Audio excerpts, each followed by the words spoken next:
Before I give the chance to Lindsay to deliver her presentation, let me briefly quote her uh, biographical profile.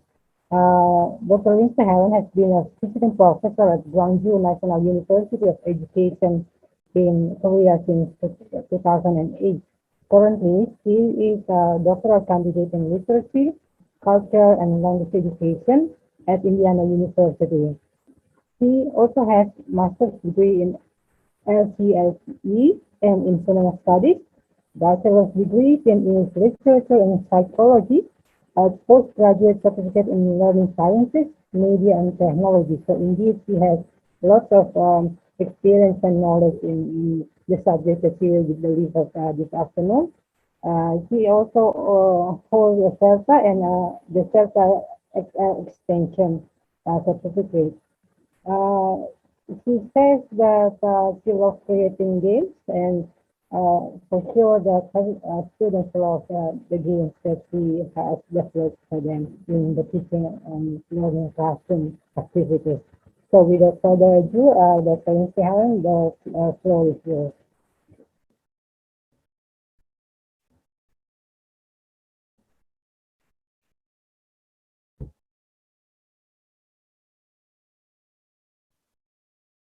All right. Thank you so much for that amazing introduction, and I am absolutely delighted to be presenting once again for all of you. If you came to my previous presentation on multimodal projects, I'm so glad you came back, and even though I can't see you, it's nice to see you again. So I hope you are all enjoying your evening, and I will try to keep this nice and concise because I think you're probably hungry and looking forward to enjoying your dinner and your evening. So without further ado, please let me tell you about some engaging games for the language classroom, fun types to take and tweak. Now, I want to explain, I really wanted this to be very practical. So all of this, I hope, will be inspiring and give you some good ideas for your own class. If you have some questions, please ask them in the chat, and I will be very excited to answer them. I also want to mention that these are a variety of games. They focus primarily on speaking, but we'll get more into that. So briefly, I'm going to introduce why you should be using games, when and how you can use games, and then finally, I'll give you some specific examples of games and game types that you can take and tweak. Now, take and tweak is very important here because nothing is going to be perfect. Instead, I'm going to give you some versatile, adaptable games. And you can adjust them for different levels, different target language, and even different stages of the lesson. So I've used these games with everything from elementary school students to university students and even adults. So please look for the main principles and then think about, as I talk, think about how you can adapt it to your own students and your own needs. The other thing I want to mention is it's a little challenging in this situation to balance online and offline games because we don't know what's happening with our classes in the future. For this particular presentation, I'm weighting it quite a bit more toward offline face-to-face classes because I don't know whether you're still online or whether you have face-to-face classes, but even if you don't have face-to-face classes now, I hope you will soon. But I will give you some online variations as well throughout. The final thing I want to say is I had so much trouble, honestly, choosing which games to focus on for this because I love games. I use them frequently in my classes. So I picked just my favorites. You're getting some games that I've had a lot of success with, and I really wanted to pack them in because I'm not sure if you'll invite me back. So these are my favorites, and I can guarantee that they work. All right, so why use games? Well, first, games provide an opportunity for social learning. Very Vygotskian, right? Of course, that depends on the way you structure the game, the type of games you choose, and so on. Games are also very student-centered, or at least can be. And if they are student-centered, they're a great way to increase student talking time and student-student interaction, which is what we really want in every class, right? They give the students a lot of choice and autonomy. They encourage perspective taking, imagination, and role play, and in turn can also increase critical thinking, empathy, and creativity. They can provide a meaningful context for language use, and depending on the game, maybe even an authentic-ish context. It provides an opportunity for purposeful communication. They're a great way to sneak in some drilling and target language practice. They usually involve some kind of emotional investment, which makes it sticky. That's the best way to learn, is to have an emotional attachment or emotional response to something. You'll remember it better. They can be very motivating. And they are very multimodal and engage various literacies, participation literacies, play literacies, embodiment literacies. So it allows students to demonstrate mastery and participate in a wide variety of ways. But most of all, games are fun for not just the students, but also the teachers. So when should you use games? Well, if you use a very traditional style of presentation, practice, and production, then you can use them anytime. You can use them in presentation, practice, production, any stage of the lesson, or between stages, which is one of my favorite times, actually. And you can use them to review, whether you review at the beginning or the end of class or in the middle even. So how can you use games? Well, depends on the game, but you can play them individually, in pairs, as a whole class mingle or a whole class plenary, or in small groups. So what kind of games? Now, I hope you have your own games that you enjoy in your classroom. But no matter how much experience you have as a teacher, I hope you'll have a few new ideas so that you can adjust them and insert them into your own practice. So the first type of game I want to talk about is reviews that work for you. Some really easy ways to review in a fun way. My favorite, personally, is this type of game where it's a good way to get students to do worksheets. So if you have a handful of worksheets you want students to do, simply assign them an island, say, give it a pirate theme, and then have students choose which islands to visit. At each island, they can take the worksheet, do the worksheet, and get a hearty some kind of pirate-themed token to mark their accomplishment.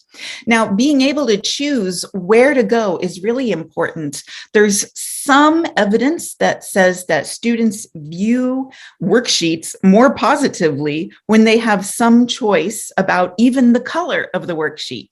So choosing where to go and when to go gives them some emotional investment and also gives them choice. And also lets you get the worksheets done that you wanted them to do. I also have this structured so that students can turn it into a collecting game.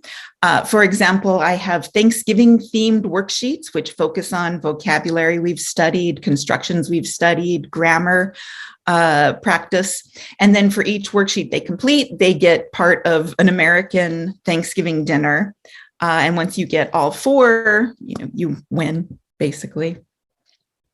You can also do it so that they're not collecting tokens or pieces of dinner or whatever.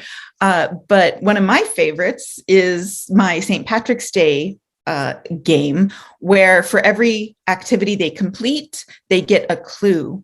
So the basic scenario I've told them is a leprechaun has hidden a pot of gold somewhere in our city. And I put a giant map on the board. Then for each level they complete, they get a clue. Level 1 gives them a very big clue. Level 2 narrows it. Level 3, a narrower clue. And level 4 tells them exactly where the gold is hidden. So yay, they found the gold. You could do it the way I do my Halloween one, which involves 5 different worksheets and 5 different haunted places. So students can go trick-or-treating to any of their 5 places in the neighborhood. Each challenge is rated according to how difficult it is. And then as they complete the challenge, they can get a card. So if it's a +3 like this, they visit the house with their jack-o'-lantern, their homemade jack-o'-lantern. They complete the challenge, and then they'll get 3 cards in return. And then at the end, we spend an extra 10 minutes looking for pairs. If students have collected a pair, they get a prize. If they get a trick-or-treat card, they get a piece of candy. Zombie attack, they can steal a card from another team. So this is actually a slightly more involved type of worksheet-based game or activity-based game, but the basic premise is the same. Choose where to go, get the challenge, and then collect some kind of token in return for your efforts. Another really great way to do review and make something that could be very boring actually quite interesting is a grammar maze.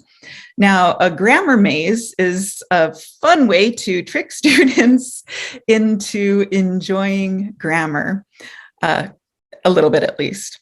So basically, you come here at the top, you go to the in, and then you find that number at the bottom, in.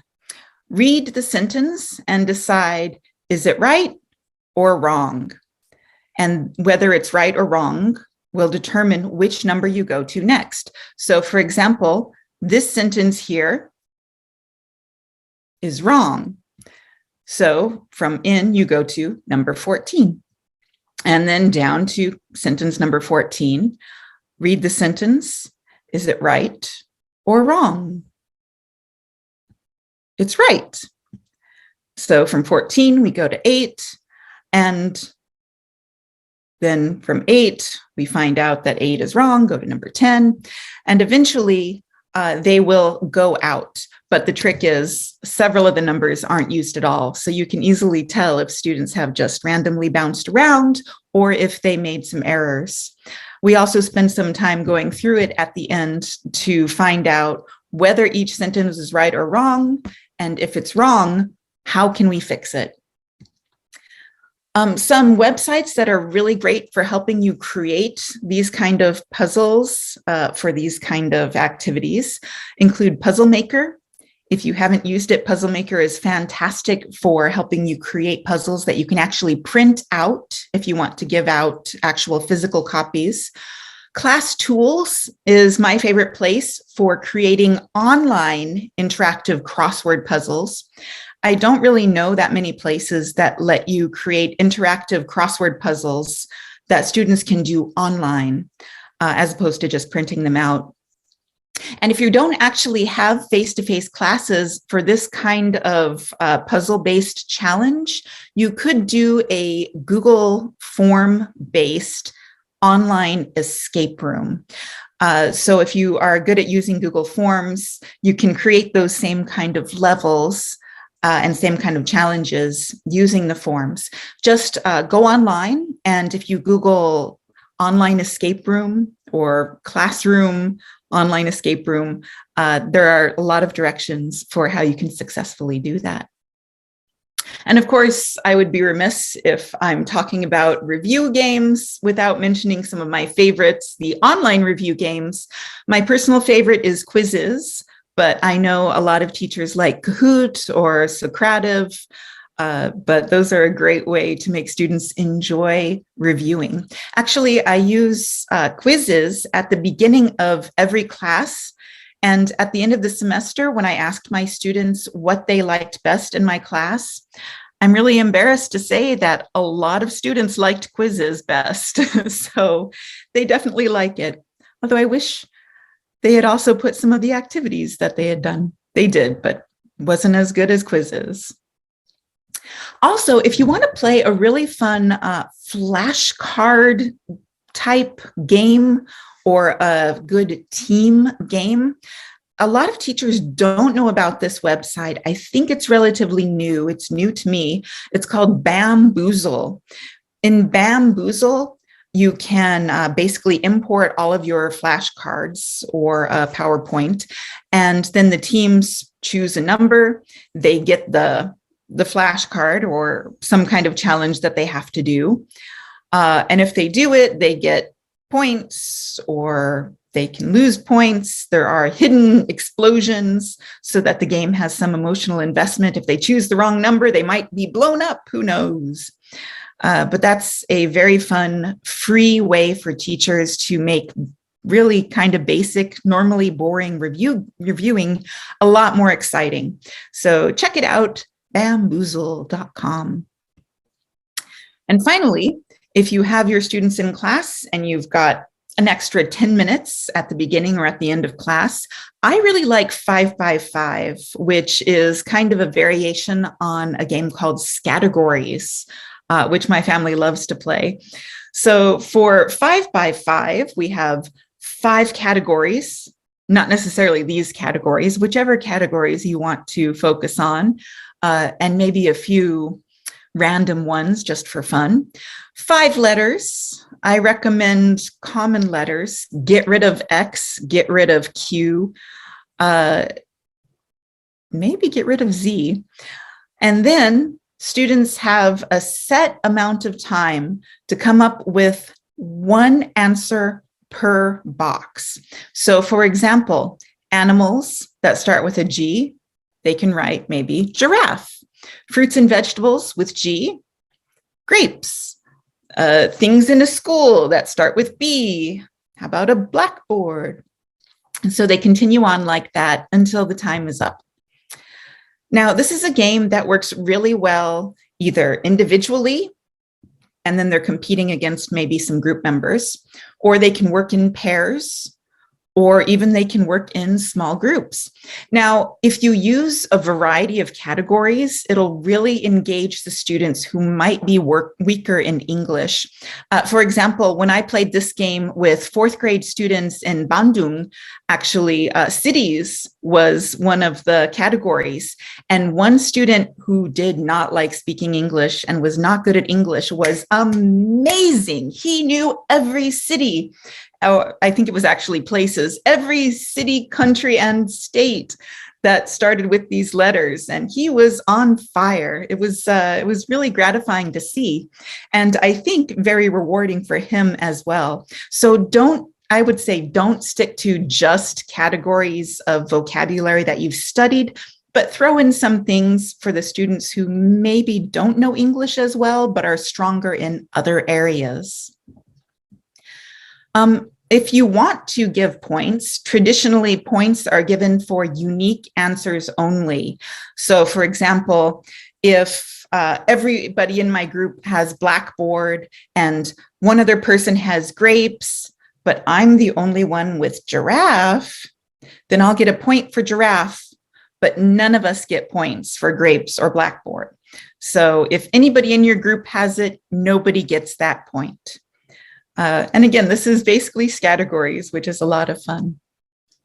All right, games to disguise drilling. We all know that repetition is really important, but it can be really boring. So I like to do games where students have to form groups or pairs, and they have to use communicative drilling to do it. So for example, this kind of situation where students have a card. One card is what they look like, and some students have a card for the person they're trying to find. You know, you're picking this person at the airport is the situation. And then in this particular game, the students would walk around and ask, what do you look like? What do you look like? What do you look like? Or do you have glasses? Do you have short hair? Do you have mismatched socks? Are you wearing a skirt? Like that. So that's repetition. And then, of course, the person who has the "this is you" card would look at it and say, I'm wearing glasses. I have short hair. I'm wearing a skirt. Like that. That's actually too easy for my students. And I think it is a little strange because the question is, you know, what do you look like? And in real life, you would just see the person. So I actually prefer something a little more complicated, like this job hunters game, where half of the students are looking for a job and half of the students are employers who want to hire someone.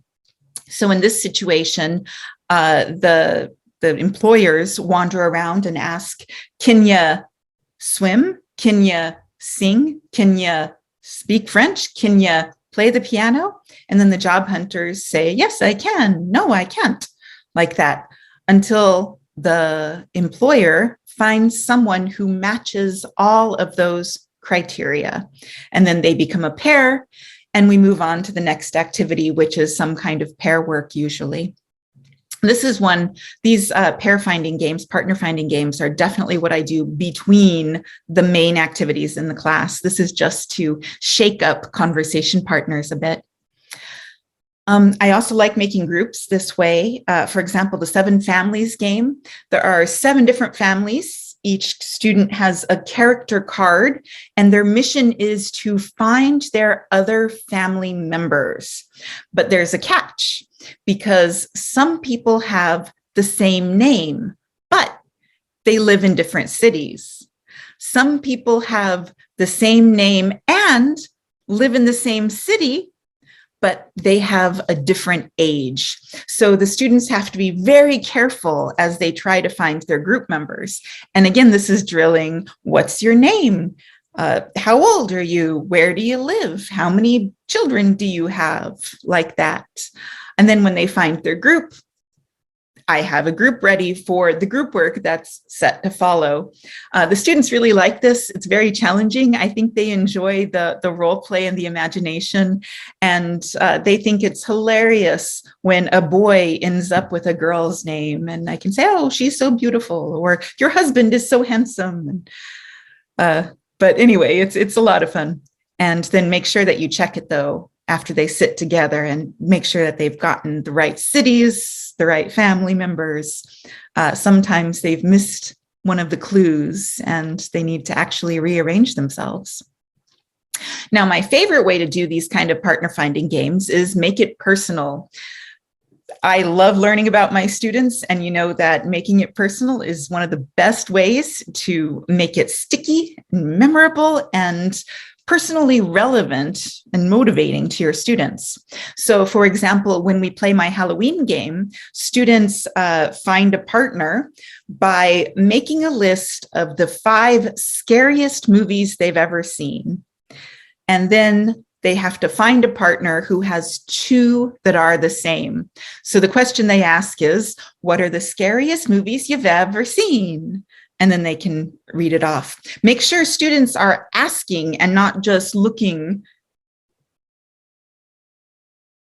because they will do that. The other things that I've done for this are when we have travel discussions or when we're preparing a travel itinerary, it's a list of the 5 places you most want to visit or 5 places you least want to visit.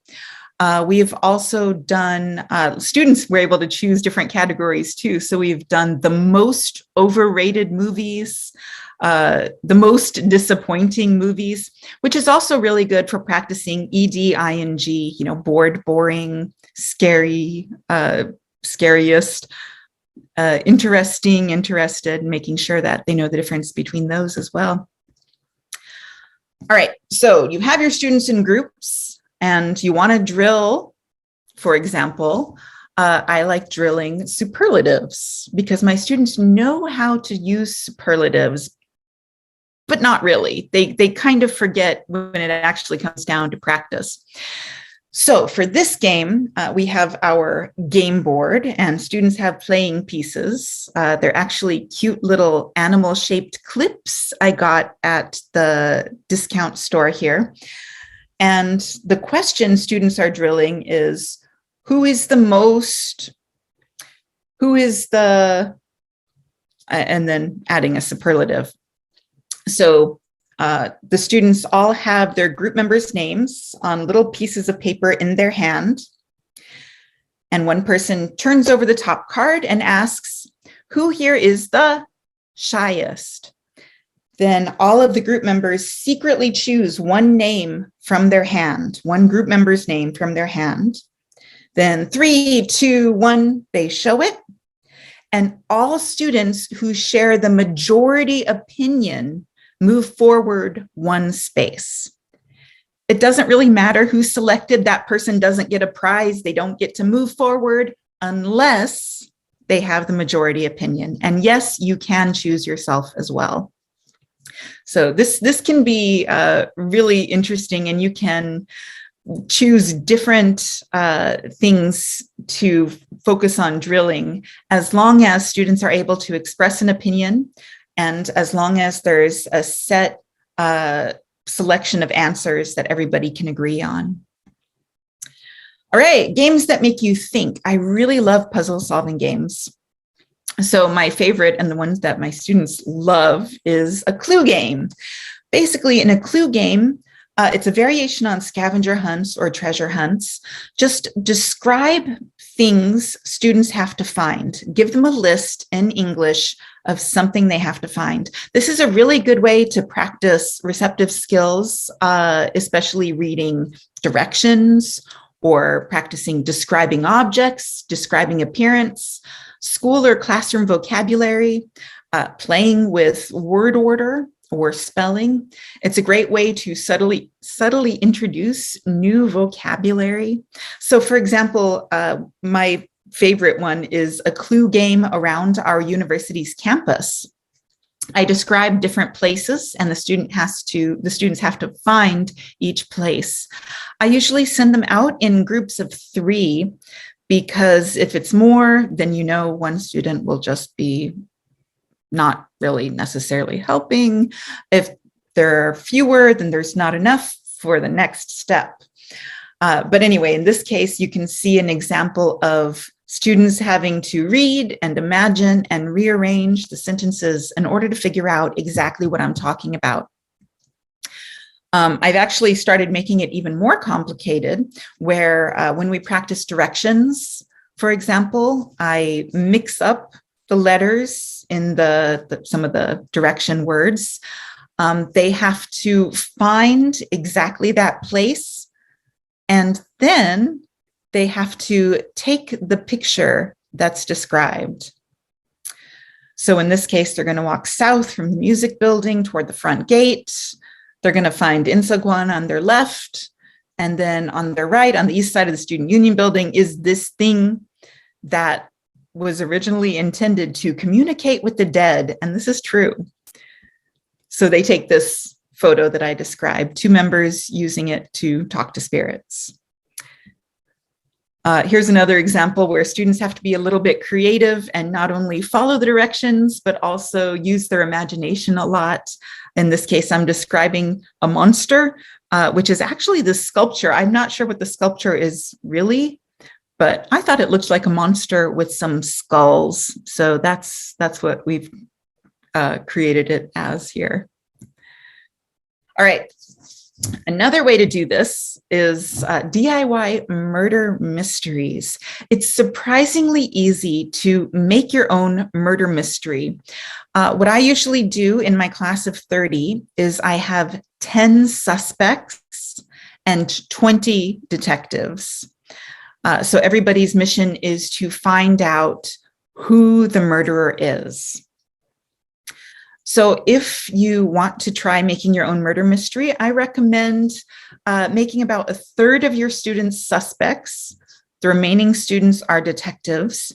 In round one, all of the suspects get some information about where they were when the murder occurred and who they saw in that place. So that's what you want to establish, and that's what all of the students want to figure out. In round two, the suspects get more information about some secret they've been hiding, some kind of motive they have for murder, and make sure that every suspect has a motive. And this is also when the murderer or murderers find out that they did it and why. So this is actually really fun if you set the scene well, and you yourself as the teacher, you have to act. So this is a lot of fun to do.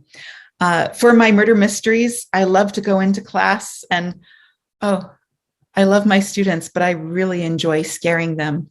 So I go to class and I say, oh, did you guys hear the news? One of your classmates was murdered last night.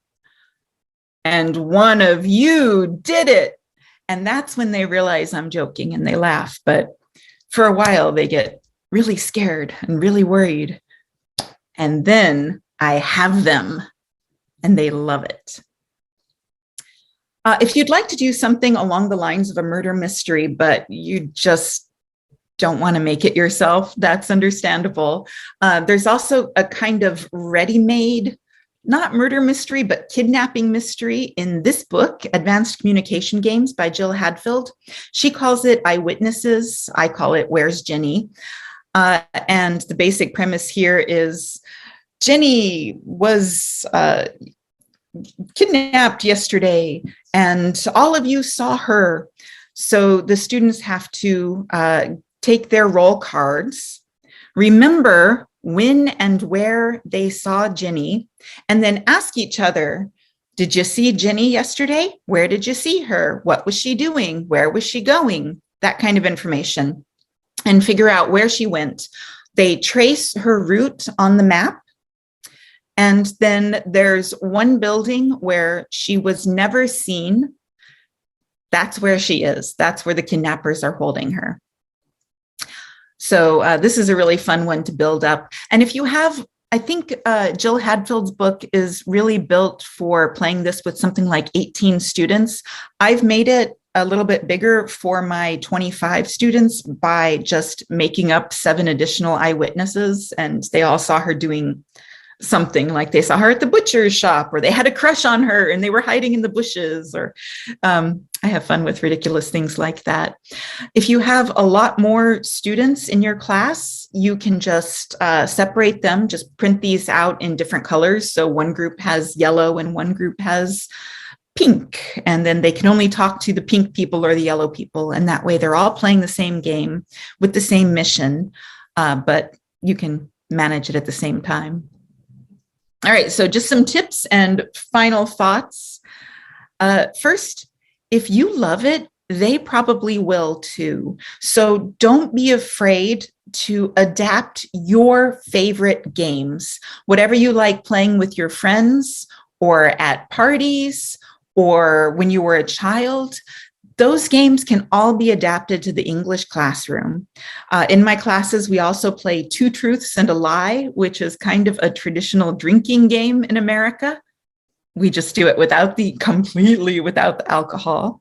And that's a lot of fun. We play I've Never, which is another drinking game, which is actually Never Have I Ever.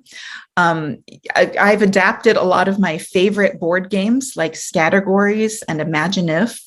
So think along those lines. What games do you like?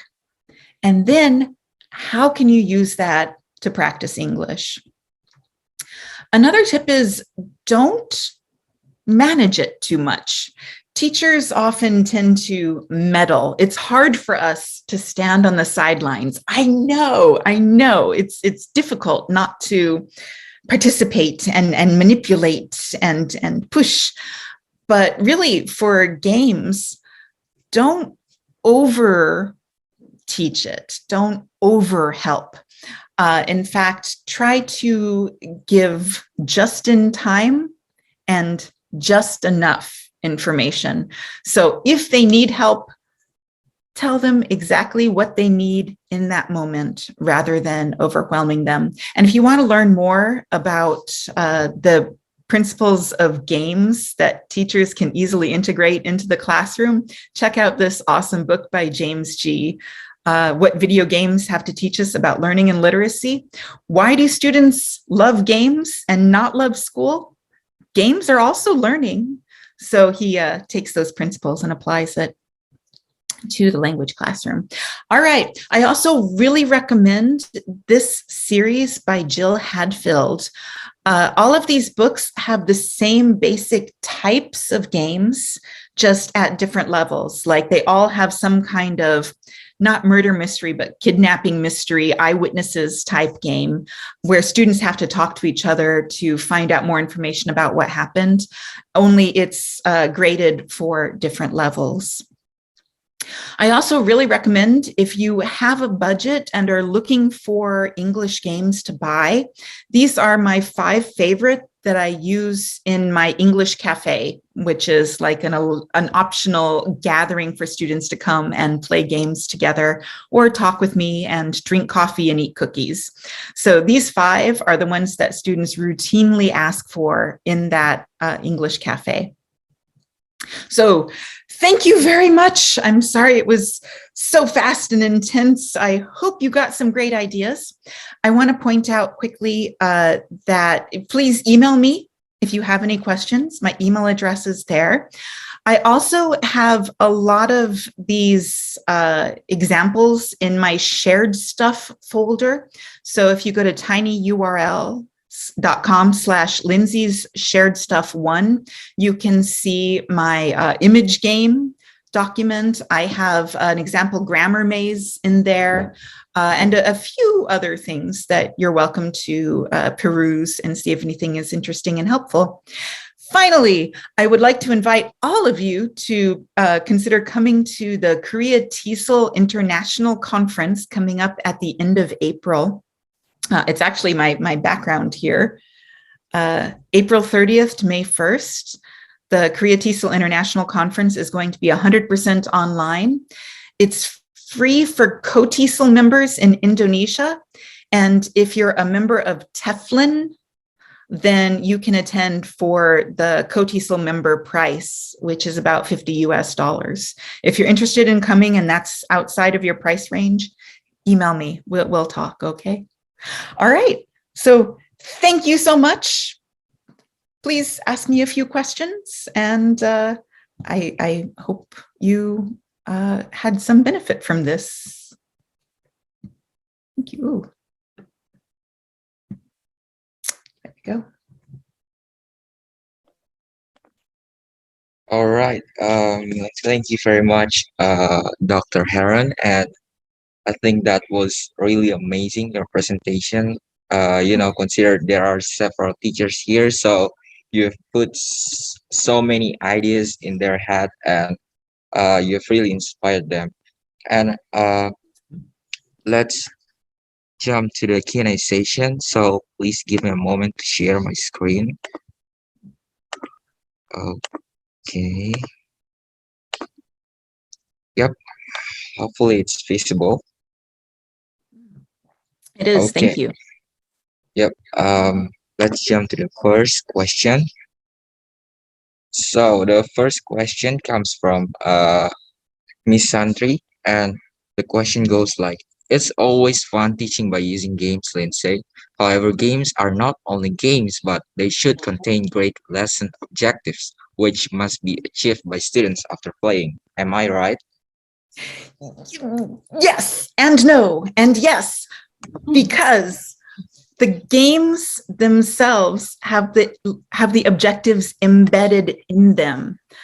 For example, if your objective is for students to practice pronunciation of a particular target construction, then that's what they're doing during the game. Like they practice asking and answering, can you, not can you is not natural. Can you swim? Can you play the flute? Yes, I can. No, I can't. The games are the objectives, and you can easily check whether the objective was met by looking and observing and seeing if the students successfully play the game. If they can play the game, then tick, your objective has been met. So for example, students will practice making superlatives appropriately, considering the number of syllables contained in a word, because that's how we make superlatives, right? If it's one syllable, it's EST.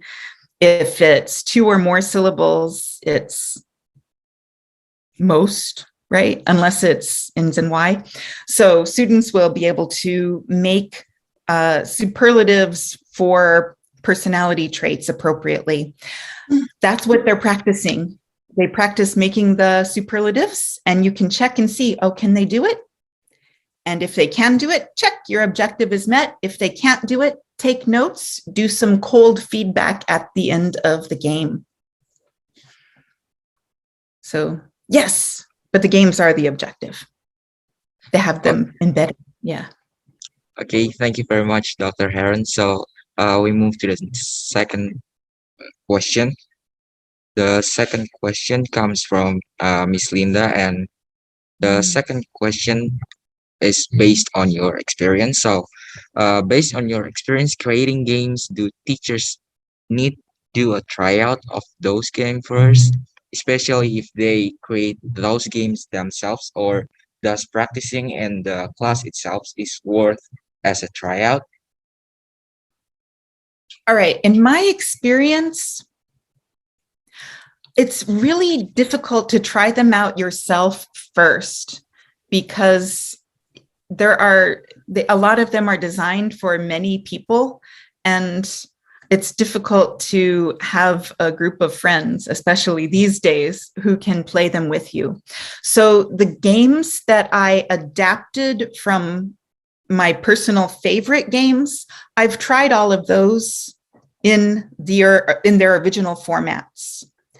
The games that are adapted, like the murder mystery and the scavenger hunt, those are just kind of from my head. And the ones from Jill Hadfield's books that are adapted to my situation, I didn't practice any of those first, but you have to imagine the class very carefully. Like imagine what students might not understand. Imagine how you can explain the game and what might go wrong. Make sure you know the answers, for example.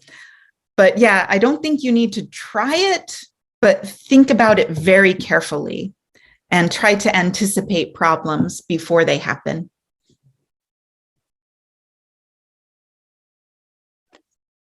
All right. Thank you very much, Dr. Helen. So, we move to the next session, next question. So, the next question is, that's a wonderful presenting, Miss Lindsay. I just want to ask some motivation for us as a teacher in future. Can you give us the way you used when you teach your students, but in unmood feelings? How you deal with your feelings in the same situation that you have to be professional? Oh, you mean like when the games don't work, or when you just feel bad about when when you don't feel happy in class?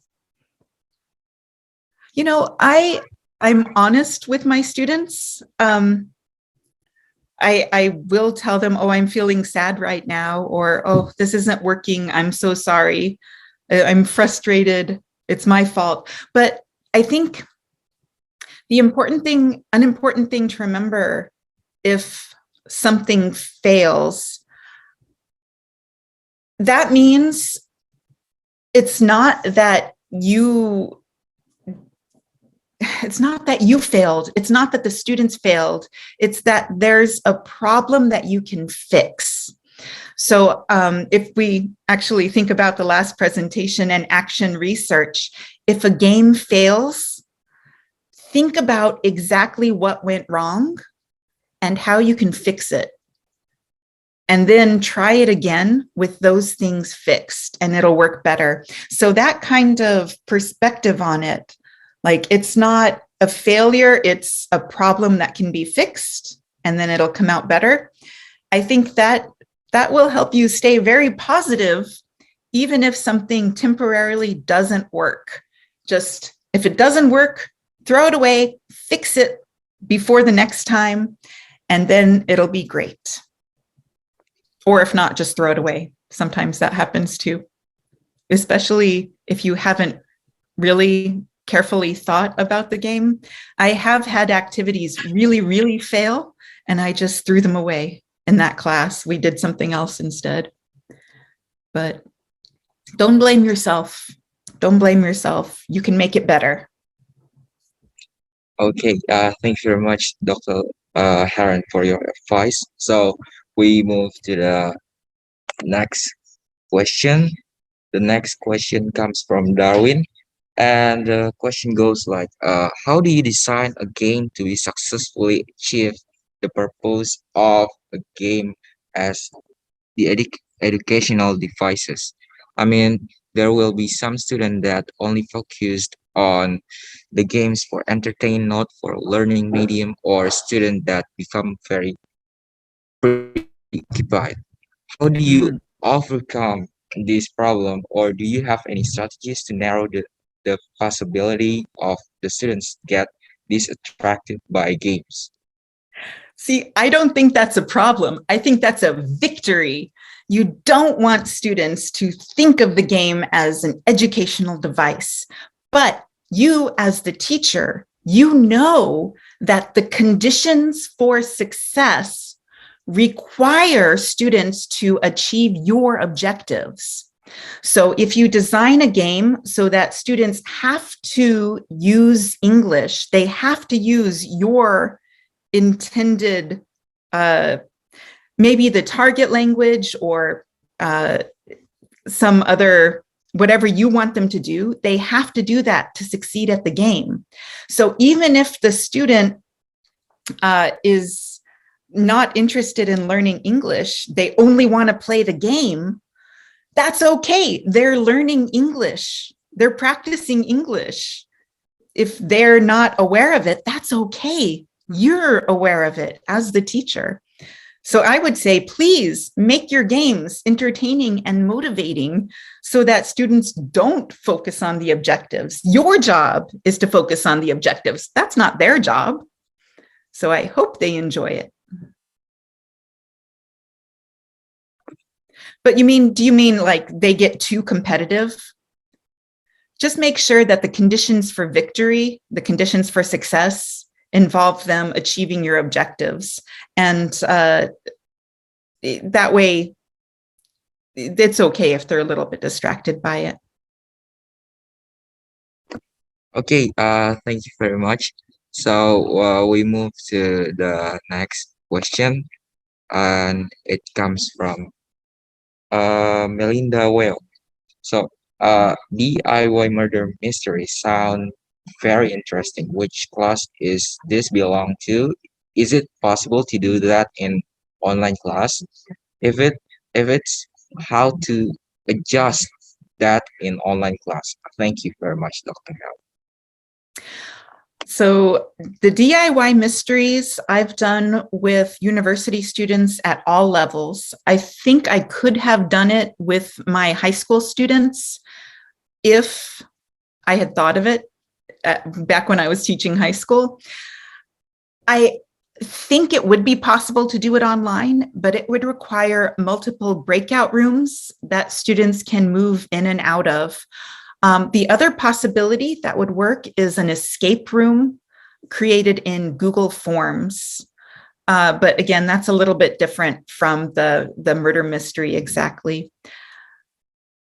Yeah, I haven't tried it online yet, but that's one that I would like to adapt to an online situation because it is a lot of fun.